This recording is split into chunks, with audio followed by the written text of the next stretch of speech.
Hello guys, welcome back to my YouTube channel Learn with Aditi. I hope this video finds you good health and my videos are very informative for you.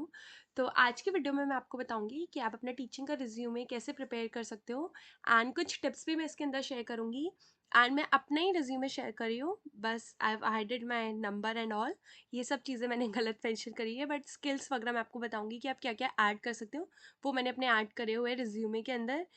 And my only suggestion would be कि जब भी आप अपना resume prepare करो, just keep it raw, as genuine as possible, as authentic as possible. There is no need to fake any thing.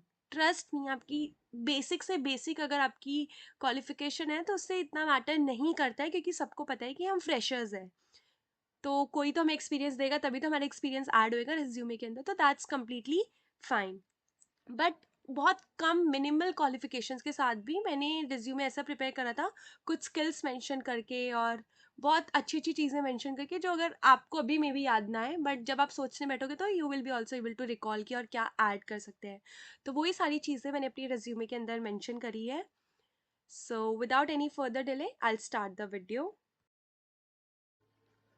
तो resume का format बताने से पहले मैं आपको दो चीज़ और बताना चाहूँगी कि अलॉन्ग विद योर रिज्यूमे आप एक कवर लेटर भी अपना वेल प्रिपेयर रखना एंड एक एप्लीकेशन का फॉर्मेट।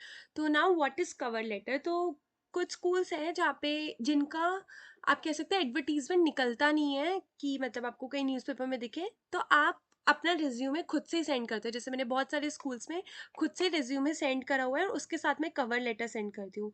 तो कवर लेटर में आपको मेंशन करना होता है कि I am writing to express my interest in this is post at your school.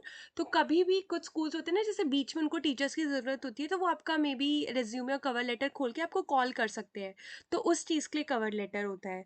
अब कुछ स्कूल है जो आपको बोलते हैं कि जो वैकेंसी निकालते हैं और बोलते हैं कि along with your resume submit your cover letter, और फोटो भी वो बोलते हैं, तो मेल के थ्रू आपको ये दोनों चीज़ें भेजनी होती है। अब कुछ स्कूल्स ऐसे होते हैं जो आपको रिज्यूमे के साथ आपको कुछ नहीं बोलेंगे, बस आपको ये भी नहीं बताएंगे कि आपको घर से डॉक्यूमेंट्स लाना है, बट जब जब भी आपको कॉल आए इंटरव्यू के लिए, आपको डॉक्यूमेंट्स लेकर ही जाना है। भले ही वहाँ जाके कोई यूज़ ना हो, बट आपको लेकर जाना है, फोटोग्राफ लेकर जानी है। और जब अपना रिज्यूमे के साथ आप वहाँ पे पहुँचते हो, तो वो आपसे ऑन द स्पॉट एप्लीकेशन लिखवाते हैं।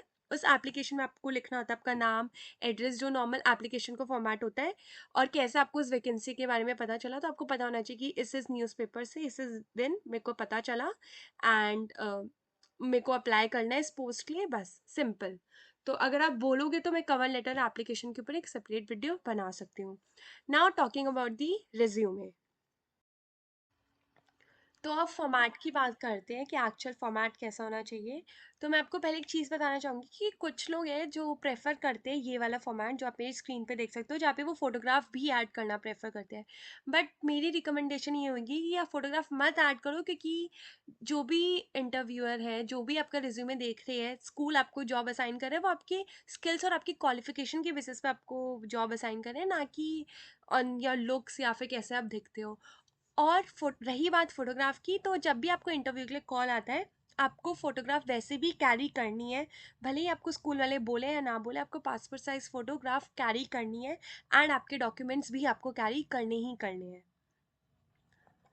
Now talking about the format which I followed, and ये मेरा एक फर्स्ट रेज्यूमे है जो मैंने प्रिपेयर करा था, उसके बाद मैंने कभी चेंज भी नहीं करा, और इस रेज्यूमे ने मुझे काफ़ी जॉब्स दिलवाई है, तो मेरे लिए तो काफ़ी लकी रहा है।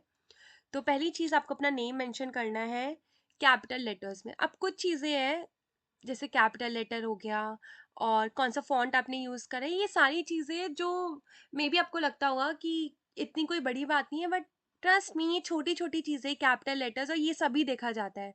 तो जैसे जैसे मैंने मेंशन करा हुआ है, जैसे नाम मैंने अपना उसमें कैपिटल लेटर में लिखा हो, तो आप भी कैपिटल लेटर में ही लिखना। यहाँ पे फुल नेम आपको लिखना है, अपना date of birth, then your contact number, then your Gmail, किस पोस्ट पे आपने अप्लाई करा है, देन योर ऑब्जेक्टिव की एज अ टीचर आप ये जॉब क्यों चाहते हो, आपका क्या ऑब्जेक्टिव है। Next comes your professional qualification. तो प्रोफेशनल क्वालिफिकेशन में आपको अपने सीटेट के पेपर के बारे में लिखना है। यहाँ पे मैंने सीटेट का पेपर 1 एंड पेपर 2 इसलिए लिखा है क्योंकि मेरा दोनों क्लियर थे। आपको अगर टीजीटी की पोस्ट के लिए आप अप्लाई कर रहे हो, तो आपको सिर्फ पेपर 2 की नीड है, तो आप सिर्फ वही मेंशन करना, और दोनों क्लियर है तो वो भी कर सकते हो। फिर इसमें आप अपना ईयर मेंशन करोगे, कौन सी ईयर में आपका ये पेपर क्लियर हुआ है और कितने आपके मार्क्स आए हैं। इसके बाद आता है आपका वर्क एक्सपीरियंस। तो करेंटली आप कहीं पे काम कर रहे हो या फिर आपने काम करा था, और अगर आप फ्रेशर हो तो आप मेंशन कर सकते हो कि आपने इंटर्नशिप कहाँ पे करी थी, कि you worked as an intern in XYZ school. Next comes your educational qualification. तो एजुकेशनल क्वालिफिकेशन आपकी हायर से लोअर के टुवर्ड्स जाती है। तो पहले आप अपनी बीएड की लिखोगे, फिर ग्रेजुएशन की, फिर class 12th and then class 10th, कौन से ईयर में आपने करा है, कौन से इंस्टीट्यूशन से किया है और कितने मार्क्स आए हैं। अब अगर बीएड में आप किसी भी सेमेस्टर में हो, अगर आप परसुइंग हो तो आप लिख सकते हो कि आप परसुइंग हो, और जितने भी मार्क्स आपके अप टू डेट अभी है फर्स्ट ईयर के या फिर 3 सेमेस्टर के, आप वो यहाँ पे एग्रीगेट उसकी परसेंटेज निकाल के लिख सकते हो।